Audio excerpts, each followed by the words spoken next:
I am Mr. P.N. Singh. I am speaking from Newton Study.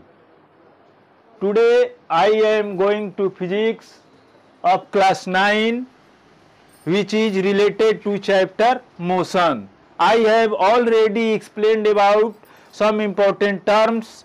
Now I am going to teach about uniform and non-uniform speed. Uniform speed.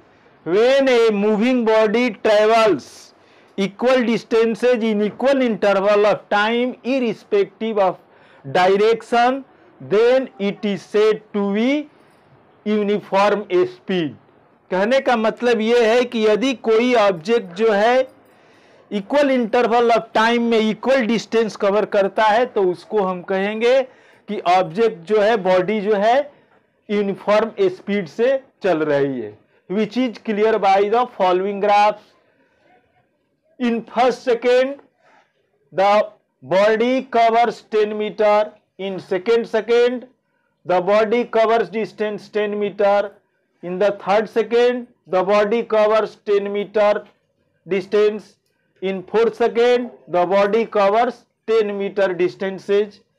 कहने का मतलब यह है कि each second में body जो है, मूविंग बॉडी जो है 10 meter 10 meter 10 meter 10 meter distance cover कर रही है। इस तरह से यदि कोई मूविंग बॉडी जो है equal distance equal interval of time में कवर करता है तो हम कहेंगे कि बॉडी जो है यूनिफॉर्म स्पीड से चल रही है।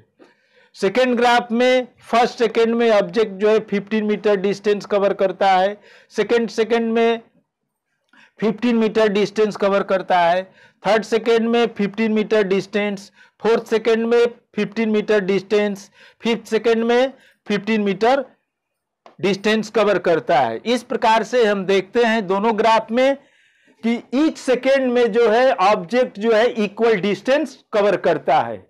यदि कोई मूविंग बॉडी जो है equal distance equal interval of time में कवर करेगा तो हम कहेंगे कि ऑब्जेक्ट जो है यूनिफॉर्म स्पीड से चल रही है।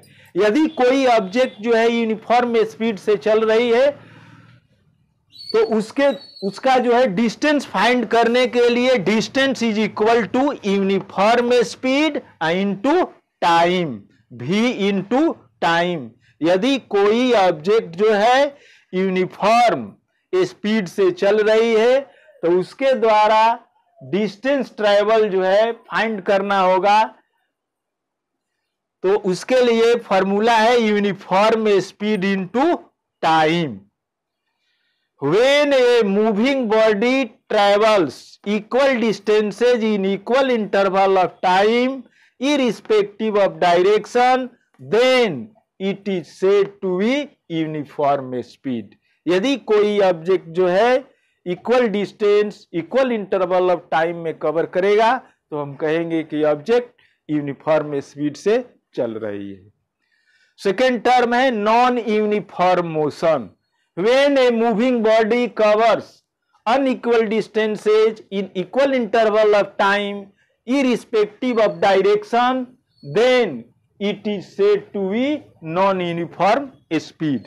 कहने का मतलब यह है कि यदि कोई मूविंग बॉडी जो है, यदि कोई गतिशील बॉडी जो है इक्वल इंटरवल ऑफ टाइम में जो है अनइक्वल डिस्टेंस कवर करता है तो हम कहेंगे कि ऑब्जेक्ट जो है नॉन यूनिफॉर्म मोशन में जो है, नॉन यूनिफॉर्म जो है स्पीड में जो है चल रही है।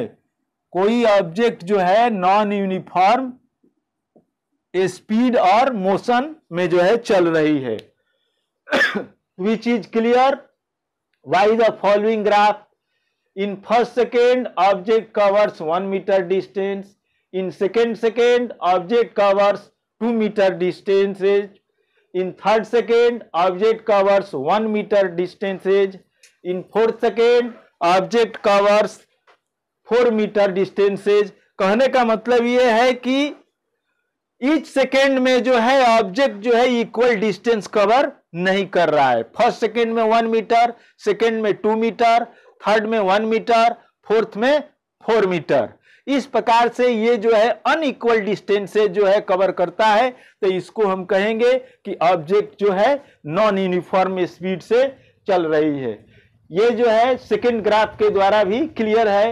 When a ball is dropped from a certain height bounces to progressively, यदि किसी बॉल को जो है हम किसी हाइट से ग्राउंड पर जो है गिराते हैं, तो जो बॉल जो है ग्राउंड से स्ट्राइक करने के बाद, हिट करने के बाद अप डाउन ऐसे करेगा, तो प्रोग्रेसिवली जो है उसका हाइट जो है डिक्रीजिंग करते जाएगा। इससे क्लियर होता है कि यह जो है बॉल का बाउंसिंग जो है नॉन यूनिफॉर्म स्पीड को डिनोट करता है। यदि ऑब्जेक्ट जो है नॉन यूनिफॉर्म स्पीड से चल रही है, तो उसके लिए जो है डिस्टेंस एवरेज स्पीड फाइंड करने के लिए जो है फॉर्मूला है total distances by total time. At last आई से you must subscribe and I will see you next video with new topic. धन्यवाद।